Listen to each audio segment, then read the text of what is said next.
Scutteroo, friveroo. Hello everyone. I'm trying to sit on this couch, but Alec, it's just one big boy. That's right, let me stretch and then you got room. Oh, jeez, let me stretch.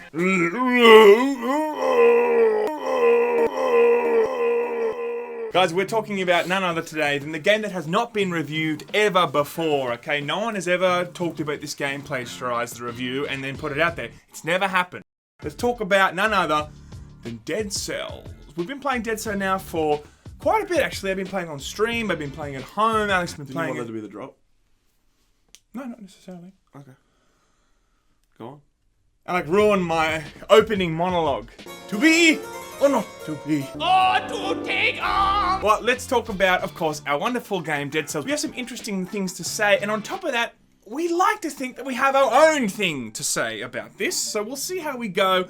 But if we start saying things like it focuses on your failures, please unsub.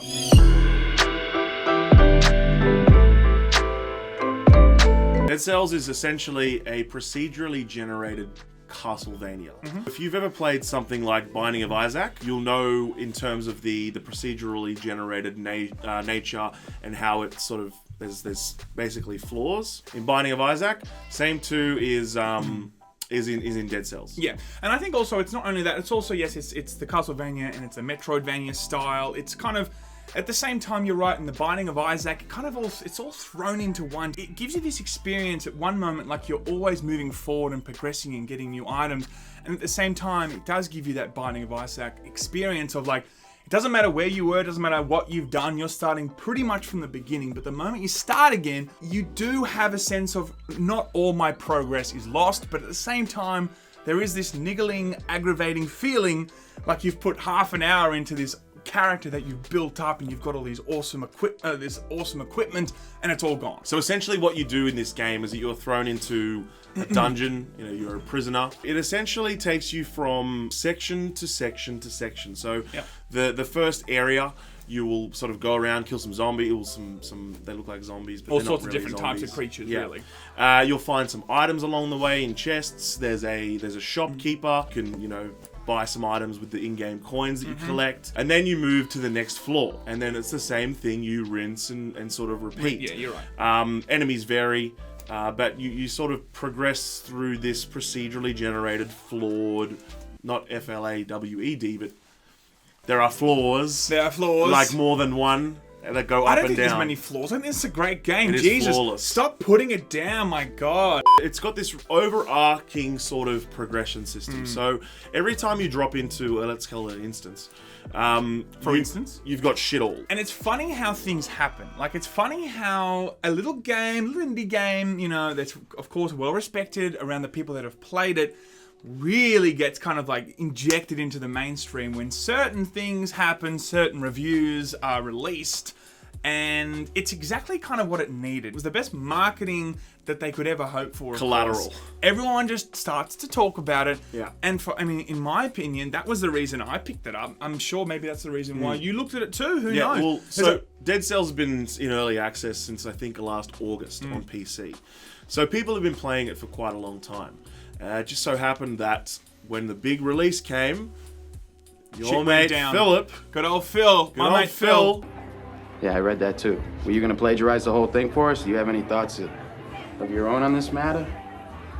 Or is that your thing? You pretend you pawn it off as your own idea? it would not have had the impact that it has if it weren't for that whole debacle. Yeah, and look, it is, yes, the 2D style that we've all known and loved from the 90s and the late 80s, and but the thing is, if this game came out at the same time as Metroid, at the same time as Castlevania, I honestly think it would give a run for its money, because it's so unique, creates its own corner. Like, it's like, this is me, this is what I do, and it's so perfectly executed. You jump in. A lot of the time with Metroid, for instance, you really have to work for that kind of fluidity throughout the level, you know, and you kind of have to play 4 or 5, 6, 7 hours for you to feel like you really master the terrain.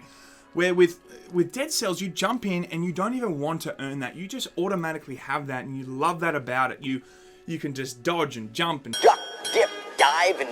Not at all intentional. You liar! It's just all there at the beginning, and it gives you this feeling of like, it's already so fluid. And you love that about that game. And other games that have come along, it seems like you really had to work for that. So that's another thing that I thoroughly loved about this game. Why I actually think this game is fundamentally so fantastic is because every single time you're jumping on, you're getting a new experience, but at the same time, you're given a sense of familiarity. So you've played the game maybe 1 hour, 10 hours, 30 hours. You're jumping into this procedurally generated atmosphere, environment. You're given a sense of progression. At the same time, it's a brand new experience almost every single time. And you are going to come across the same bosses, or a lot of the very similar bosses, similar elites, but the sense of progression is also met with a sense of a new experience and a refreshing take every time that you die. And that's, I think, what really grabbed me about this game. And I think that, to echo, I suppose, on the more negative sides of the game, to echo what Boomstick identified as a flaw. Oh my god, here we go. We're plagiarizing. We're crediting. Shit. 2319! We have a 2319!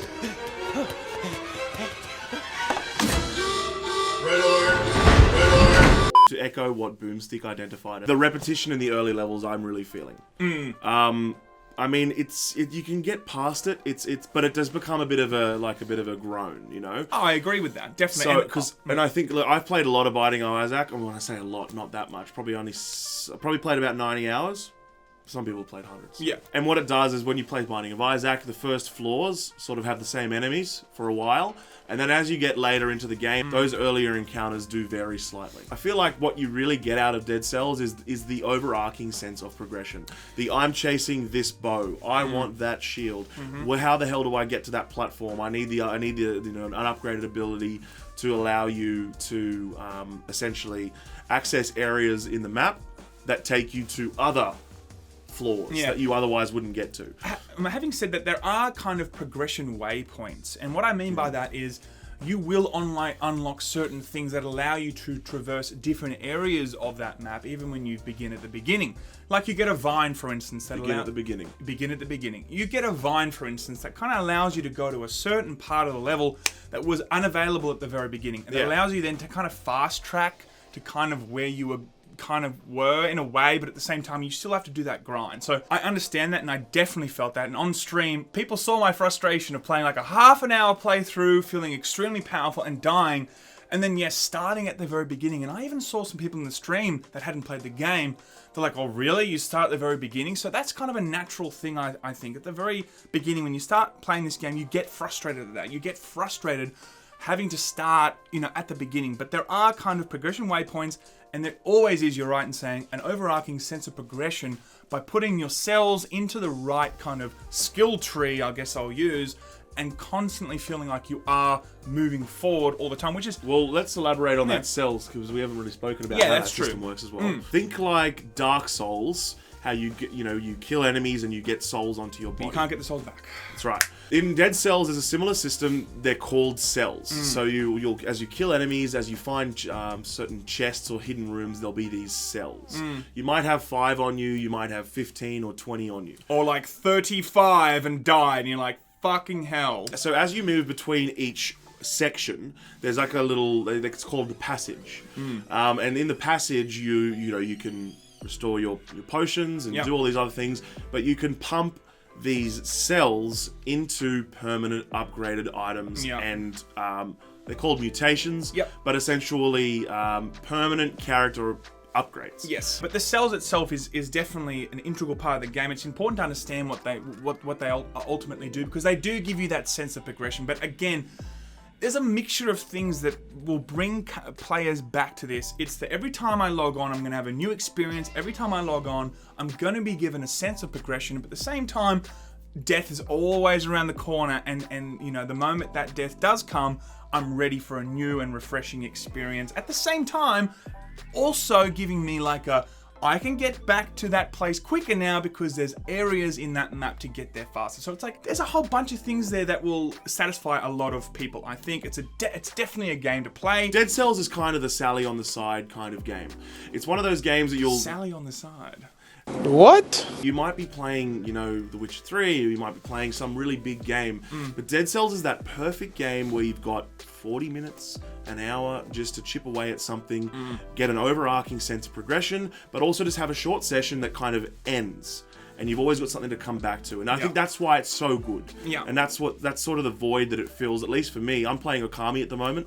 And when I'm done with Okami, I'm just about to go to bed, play a round of Dead Cells, and then I'm done. Yeah. So it's a good fill-in game, and it's really solid. It totally is. So guys, I mean, I hope this game does really, really well. I'm going to be following how this goes. Let's see who else plagiarizes some more reviews. I mean, look, if Yong Ye does one, check, because we've probably plagiarized it from him, let's face it. But guys, until next time, peace out. That's everything I have to say.